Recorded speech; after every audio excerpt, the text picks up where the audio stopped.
सांगड़ में जान मोहम्मद दबड़ो की रिपोर्ट मुताबिक PPMA ने नवीद डेरो की रुकने बुरड़ा पूची UC चेयरमैन नवाब खान बब्बर के ॾिनल आजाणे में शिरकत कई। UC चेयरमैन नवाब खान बब्बर ऐं ॿियनि PP अॻवान पारां MNA नवीद डेरो के अजरक उपार गुलन की वर्ख्या सां आजिया कई वई। आजियाणे में PPMA नवीद डेरो सहाफ़ियुनि सां ॻाल्हाईंदे चयो त PP हिकु अवामी पार्टी आहे। ईंदड़ चूंडुनि में असां कारकर्दगी जे बुनियाद ते खटींदासीं। रुकने बुरड़ा जे माण्हुनि सदाईं PP जो साथ ॾिनो आहे। असां रुकने बुरड़ा जी अवाम जी तरक़ियाती कमनि ज़रिए ख़िदमत करे रहिया आहियूं, छो जो PP सदाईं ग़रीबनि जो भरजलो रही आहे।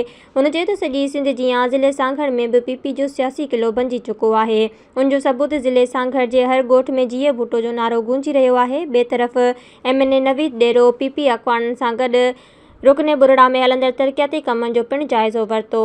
साईं बख़्श लिगारी, वॾेरो ख़ादिम बुरड़ो, रईस शकूर ख़ान, बुगटी बाई ख़ान लिगारी, बाबर नुरबान, पीर अली रज़ा पीराणो बुखियो, वॾेरो इम्तियाज़ बुरड़ो, हाजी ख़ान बुरड़ो, वाहिद बख़्श रिंद, वज़ीर मोहम्मद लिगारी, गुलाम कादिर ख़ासकेली, जहान ख़ान बब्बर, लाल बख़्श मंगरियो, शब्बीर लिगारी ऐं ॿिया अॻवान गॾु हुआ।